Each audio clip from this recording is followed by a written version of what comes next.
Alex, welcome to SHOWstudio. Thank you. We're here to talk a little bit, as you know, about Isabella Blow to coincide with the wonderful exhibition that's going to happen at Somerset House, Fashion Galore. Now, you've been involved in the exhibition because you wrote Uncompromising Positions for the accompanying book, which sort of unpicks Isabella's role as a fashion editor, and you look particularly at her role within magazines. Now, I think a lot of people would think of Isabella as a style icon and perhaps not be aware of the role she played as a fashion editor. Just tell me a little bit about her career and the way she worked. Well, Isabella worked in magazines from the 1980s through to her death. She worked a great deal for Condé Nast, first through to around 1996-97. Then she joined the Sunday Times Style as their fashion director, and then she returned to Tatler as fashion director in 2001, I believe. And really, I think, first of all, that period is a very interesting period in British fashion. Obviously, you saw Isabella championing young talent, but in terms of championing the young talent, she also had these amazing vehicles that she could put that talent into and sort of broadcast it to a new audience. And that's very much, I think, how she approached working for publications like British Vogue, and then certainly for the Sunday Times.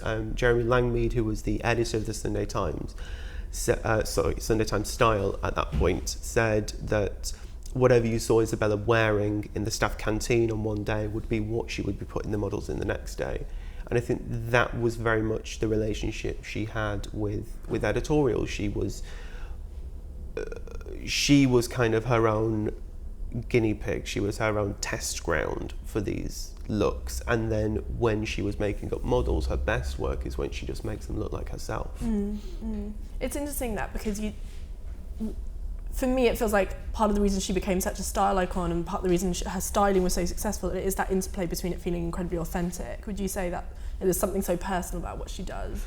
I think when Isabella was kind of her height of influence and when her work was kind of at the height of its impact was when she was at the Sunday Times Style. It was the end of the 90s, and it was when fashion had taken this turn for the spectacular.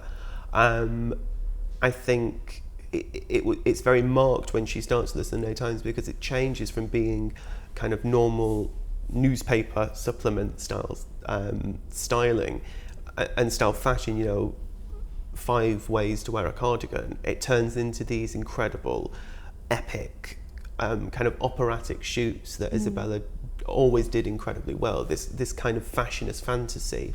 And when you juxtapose that alongside the things that John Galliano was doing when he began at Dior, and that Alexander McQueen was doing when he began at Givenchy, they're kind of an editorial reflection of that kind of...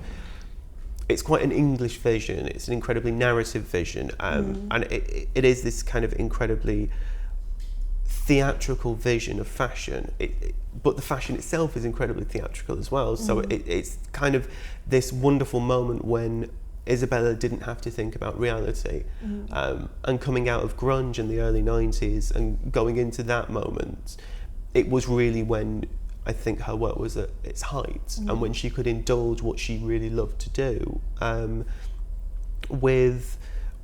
Also, I mean, you look at the work that she did for people like The Face, and you associate The Face with Corinne Day and with Kate Moss and with that very grungy aesthetic of the early 90s. But when Isabella started to work for it, she worked with Sean Ellis, and a lot of their work was based in this Victoriana, this incredibly macabre, very theatrical or even cinematic vision. And again, that it was about exploiting the theatricality of these clothes and about Isabella being able to dress people up as characters. I think that's what she really loved to do.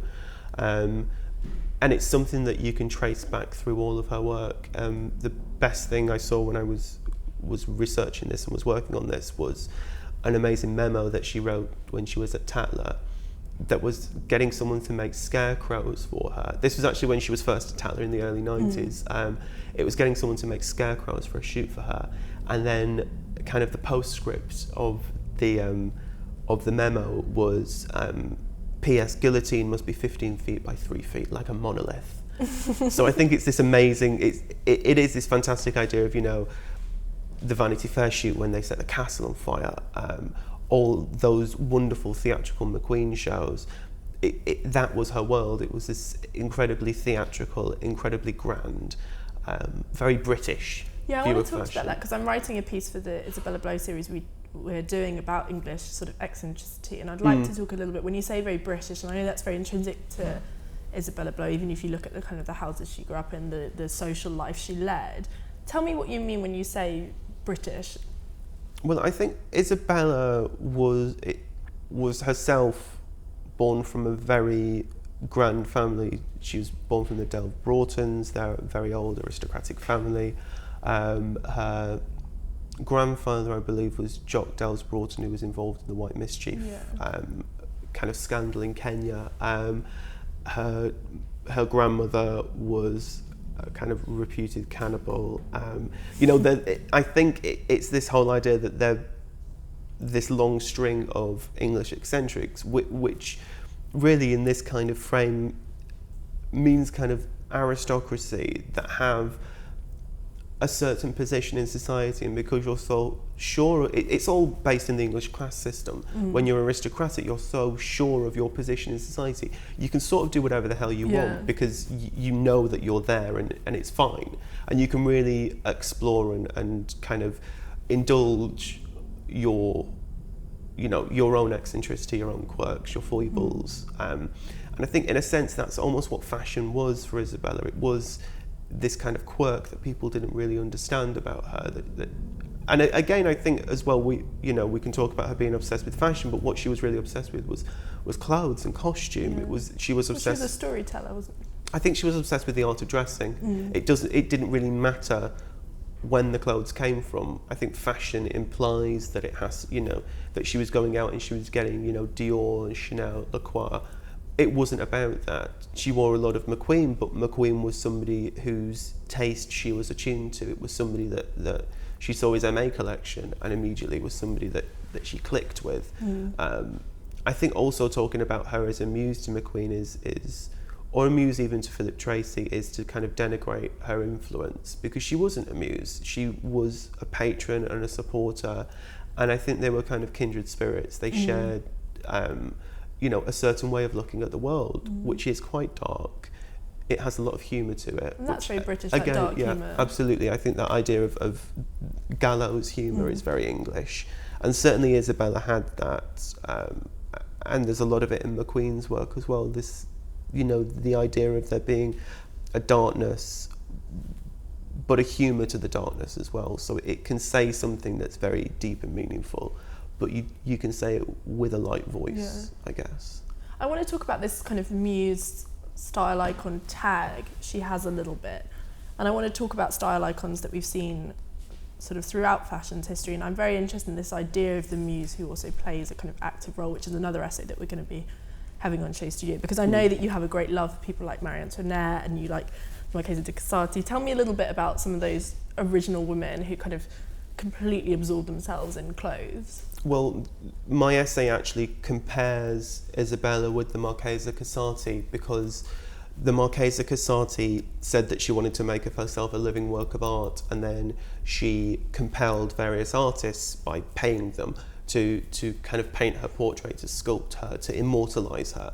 And I very much see Isabella's role as a stylist as a similar sort of thing, but what Isabella did was dressed people up as herself and immortalised her image, kind of an idealised version of her image on a model. You can see in A Taste of Arsenic, there's a picture of a model wearing a McQueen embroidered corset and a Philip Tracy hat, and Isabella wore a virtually identical outfit for McQueen's first show at Givenchy Haute Couture. But you wouldn't say her work was narcissistic, I wouldn't say. I think there is an element of narcissism to it. I think there's an element of, you look at Isabella's own physical presence, the number of times she included herself in her photo shoots, and compare it to any other stylist. And I think, before or since, and she appears way more than anyone else, But I think, I'm not sure if it's necessarily narcissism, but I think there's an element. She said, when they photographed, there's a story for Tatler with Robert Astley Spark called See Nipples and Die. Yeah. And when Isabella photographed that, she said that she had to lead the troops. She had to be the first, because they all had their nipples out. She had to be the first one to get her nipples out. She had to lead the troops. And that's what, you know, and so she's included in that shoot. And I wonder if that's the way that she always saw it, that kind of, I'm dressing people up in this kind of almost ridiculous fashion. I'm dressing them up in these incredibly high impact, high energy looks, but I've got to do it myself. I've got to put my money where my mouth is, which is the criticism a lot of fashion people get, is that they're not willing to do that. They're not willing to actually wear the clobber that they're trying to sell you. Whereas Isabella was always this kind of walking billboard for whatever she believed in at that particular point. There's other things, you know, like she was on the cover of the Sunday Times Style before she became the fashion editor of it, which is quite an exceptional thing. But I think there was that idea that Isabella in herself was a kind of public relations exercise. Isabella's presence for whatever publication she was working for was highly visible and was sought after by PRs. She was a person. She was an event, and she engineered that through her clothing. So I think that it's very interesting. I'm not sure you could say the Marchesa Casati was narcissistic. Certainly not in a traditional sense. She made herself. It wasn't really about beauty. She didn't make herself look beautiful. She, outlined her eyes with black adhesive tape and dressed herself up in armour. It wasn't about.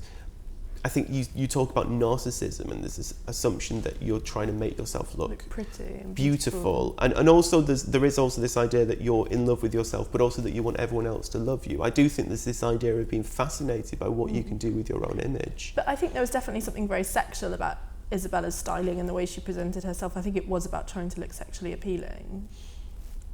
I think there was something sexual about it. But maybe that goes back to that British thing we were discussing. I think it's that bawdy British seaside postcard thing. Yeah. I don't think it was necessarily about, Isabella didn't think she looked beautiful. She said she wore the hat because it distracted attention from her face, and that she had a good mouth and that's why she wore lipstick. She emphasised the good points and, and she liked to emphasise her cleavage. She liked to emphasise certain things. But I don't think she was conventionally beautiful. I don't think she thought of herself as conventionally beautiful. But she probably decided very early on, like, a lot of people that aren't conventionally beautiful decide very early on that they've got to use what they have in a certain way. It was the same with the Marchesa Casati. She didn't think of herself as conventionally beautiful. And even Marie Antoinette, I don't think everybody said that physically she wasn't beautiful. It was the charm of her carriage and the charm of her presence and her personality that was the really attractive thing about her. And Marie Antoinette very much made the point that she wanted to be the most fashionable woman alive. She didn't want to be the most beautiful woman. It was about fashion, and it was about these caprices of fashion, which I think also with Isabella there was a capriciousness to the way that she had a huge volume of clothes. She was into changing looks. She was into changing outfits. It wasn't obsessed with the fashion system as such, but there was a kind of fashionable idea to that sort of turnover and to that perpetual change. But do you think in any way that she'd want to consider that she sort of foreshadowed this fashion circus that we see now? Because it's a lot easier to be a style icon today. There are so many of them. You go on Instagram or you go on any blog and I think icon as a word has lost its meaning. It's been really sort of bastardized. I think Isabella was really the first fashion editor whose ultimate product was herself rather than her editorial pages. You have that a little bit with Dinah Vreeland, but still the focus comes back onto the work. I think you have this wonderful she has this amazing reputation and she has all this amazing all these amazing anecdotes around her, but ultimately the work was incredibly strong. I spoke with Nicholas Coleridge of Condé Nast for my essay, and he said when she was amazing you couldn't touch her, and nobody did fantasy better than Isabella. But what she wasn't very good at was the day-to-day stuff. She wasn't very good at shooting advertisers' clothes. She wasn't very good at the demands of modern fashion in that way. She was great when, you know, when she was doing something wonderful and enormous and magnificent, but she couldn't systematically cover the work of advertisers in a very good way. And I think there is a handful of shoots that Isabella did that will go down in history and that are amazing. There's the Babes in London shoot is fantastic. A Taste of Arsenic for the face is extraordinary. Nipples in Naples is actually fantastic. It's more the audacity of it and also Isabella's presence, I think. And there are other shoots that I remember certainly from my childhood or from my teenage years in the Sunday Times style that I think equally have become incredibly memorable and become ingrained in everybody's consciousness. But it is really a handful of shoots. I think ultimately kind of her greatest creation was herself, which I think is also the same when you look at people like Anna Della Russo, and they're also spinning that out into other things, which Isabella was the first to do that. She had a lipstick with MAC, you know, as a fashion editor doing that 10 years ago, it was, you could only ever think of Isabella doing it. Whereas now it's become this thing that, you know, fashion editors and magazine editors have clothing ranges, they have films made about them, they have jewellery lines for H&M, you know, they release records. I think there's this whole kind of, there's this idea of spinning out your fashion celebrity into actual celebrity. And I do think Isabella was probably the first person to do that. Is it caused by her, that proliferation of it, or is that caused by the internet, the increased public interest in fashion? What sparked that? I think it's the internet, it's the increased public interest in fashion. It was going to happen. I think it's almost a pity that I think Isabella was out of her time. She was a bit too late for the kind of 80s school of kind of artisan stylists, people like Amanda Harlock, you know, and also she wasn't able to do what Amanda did, which is to end up working in-house as a paid member of staff. Isabella never quite managed to get that sorted, or that never came to Isabella, I should say. Amanda was very lucky that Carl came to her, but it should be remembered that when John Galliano moved to Dior, the whole point of the rupture of their relationship was that John and Dior wouldn't offer Amanda a paid contract. They wouldn't offer her a title and a position and the security of a job, which she needed at that point because she was divorcing her husband. And she had to support herself and children. She had to buy a house. She had to do all of these things that she hadn't had to worry about because she was married to somebody that could support her and because she'd been working with John for free. I think with Isabella, that she never got that security.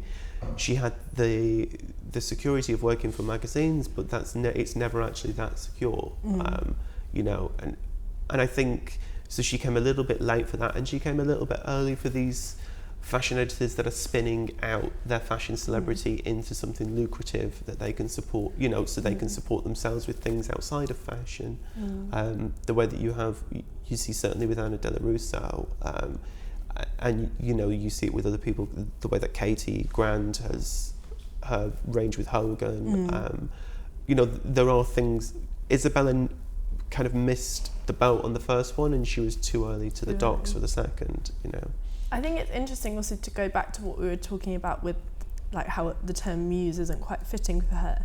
In some ways, while she's incredibly famous and incredibly sort of applauded for how she looked, I think she's also in some ways, I think, let down by how people remember her, because her work, the work she did with those designers you mentioned, the kind of work that Amanda has been sort of so fortunate to have recognised and supported and nurtured and rewarded by Carl.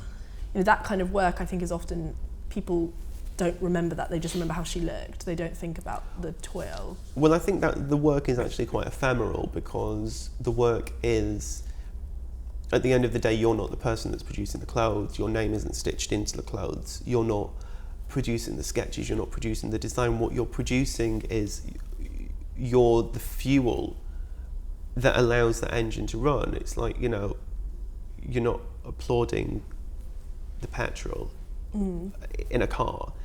Or, you know, the petrol doesn't make the sound, it's the engine that makes the sound. And it's kind of that thing, you're feeding it and allowing it to do what it does. But it's kind of foolish to think you'll get recognition for that. But I think it's interesting you say that, because I do think people talk about muse, and it's this horrible tag that I think people just shove onto things that actually most people labelled with muse really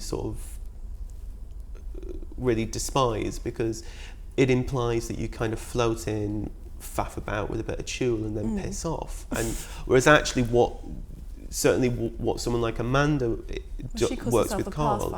Exactly. But I think what Amanda actually does is, you know, she's in there all the time. They're working together, they're working to build it. And it's the same with Isabella as well. She was, but even more so than that, you know, she opened up her house to Philip and financially Lee. she was incredibly helpful. She supported them financially. She bought their clothes, she bought their hats. She styled one of Philip's shows, she styled one of McQueen's shows. You know, she was very involved in that. And I think as well, the idea of her feeding them references, feeding them books, actually she was involved in shaping their references, in shaping those designs. She was really fundamental, but also I think in shaping them as designers.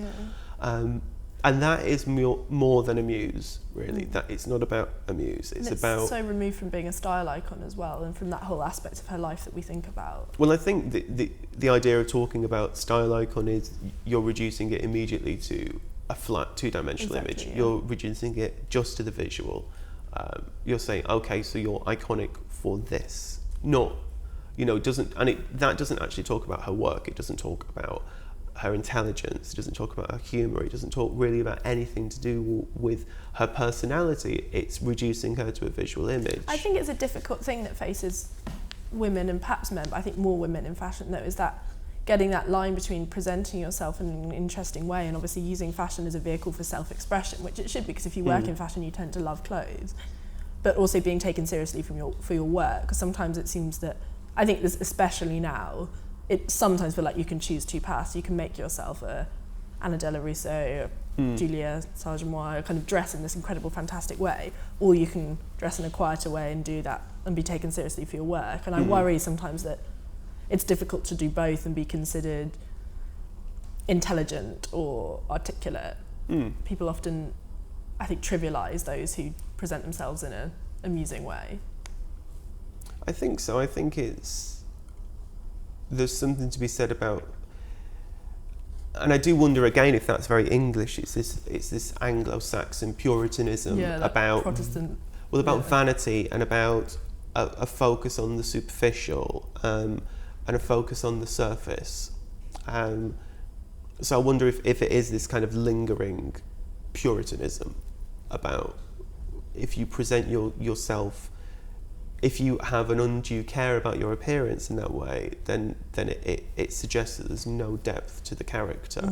I think it's still telling, and it still marks the way that we view certain things. You know, vanity is a sin. It is a biblical sin. But I think people within fashion also, they respond to that. I can't remember who it was, but someone gave a brilliant quote. It's really going to annoy me now. I find it very distasteful to be a fashion plate just because I work in fashion journalism. And Susie Menkes obviously wrote that piece about the circus of fashion. And I think there's even a thing within the industry against that flamboyant. But I think as well there's that horrible thing of denigrating it. The fact you work in fashion because you love fashion, and there's that horrible idea that but if you want to be taken serious, you can't celebrate your love of fashion. You have to denigrate it. You have to play it down. You know you can't wear it on your back. And I think that there is that weird, you don't have any more the sort of issues that you had in the 90s, that people would champion things but then they wouldn't actually be willing to wear it. I think fashion is less theatrical, which makes it a little bit easier. But actually I think if you look at what people wore in the early 90s and what people wear today, just general people, I think in the fashion world that is, I think it's much more seasonal. It's much less a single designer proliferating. It's much less people just wearing black. There is kind of more, I think there's more sort of joy in fashion generally. There's more colour, there's more pattern. But do you think there are too many style icons and not enough people doing what Amanda and Isabella and Daphne Guinness do, which is actually getting in the studio and helping designers? I think there's too many people where the purpose for existing is the visual, whereas with Isabella and with Amanda, that was never the point. It was something, you can look at the way that John Galliano used to dress. He changed physical identities with every collection. And Amanda used to say to him, stop wearing that, you're going to give the game away, because it was so much what he looked like was so tied in with what the collection was. This is how the collection looks, this is how the world looks, so this is how I have to look. And I think, again, I keep saying it's British, but I think it's it's certainly a way that English designers do tend to be influenced. You look at Vivienne Westwood, and you look at Galliano, and they both have, they wear their clothes, they look like what they're designing. They look like the clothes they're creating, because you can't separate the creator from the creation. But I think that's become removed recently. I think there are people that aren't creating anything and are just dressing up, and that's and there's which no is depth, fine. I think, to the Isabellas of today. There's not that. Well, I don't think there are Isabellas of today. I think there aren't people that are doing. I think it's the trouble with that kind of thing is you talk about an Isabella of today and you're actually reducing that to a physical. It's like, this is somebody in a crazy hat, which is, what so many people reduced Isabella to. They reduced her role to purely the physical. They reduced it to what she had on her head. It was, she's the mad woman in the mad hat. Whereas actually there was such depth to what she was doing as a supporter of young talent, as a fashion editor, and probably all the stuff that we don't know about, the connections she made with getting certain people to see certain other people. It's the whole reason that Philip, Tracy and Alexander McQueen worked together is because Isabella brought them together. And McQueen said we got on as well as the war in Bosnia. So she brought them together, and that's something that's still ongoing today. I think it's the same, she brought Julian MacDonald to Karl Lagerfeld and they worked together. She brought Philip to Karl and they worked together. She was very much that way of connecting like-minded creatives. And also I think it came in terms of Isabella's connection to business and the respect people had for her as an influential figure in the industry. The fact that she could connect, McQueen with American Express or Swarovski or other designers with similar kind of enormous bodies that could then help them to create their world. A great story that Deborah Milner told me, we were talking a little bit about Isabella, and she said, Isabella was so supportive, and I commented that I remembered the cover of the Sunday Times Style that Isabella shot with one of Deborah's dresses on it, which was one of, I think, like her first cover. It was one of the first things they shot. And Deborah said, no, she brought me 20 clients and they're still with me today. So I think there's that, we see her as, Isabella shot all these clothes and she made it all look amazing, and she, and she championed them through the press, but she brought them clients that would buy the stuff. She brought businesses that would give them money to make it. She was incredibly practically minded, which again is very English. This idea that, she knew that you couldn't just sort of faff about. You had to have somebody come in and support you. She needed someone to come in and sign the check. And she was very good at that as well. And I think now when you look at people that are visual in a way that Isabella was visual, they don't have that depth. And they certainly don't have that depth of support for other people. They don't have that amount of caring for other people in the industry, for designers. They don't nurture in that same kind of way. The vast majority of them. Some of them do. And, Anna Della Russo is very supportive of designers. She nurtured Fausto Puglisi. She's connected him with the people at Ungaro. I don't want to say that she got him that job, but I think she did. And so there are figures in the industry who the visual is part of what they do. But I think there are far too many where it's purely about dressing up and getting attention. And actually you're dressing up and you're getting attention for very little or for nothing. And you're kind of this Empty husk. Alex Huey, thank you very much. Thank you.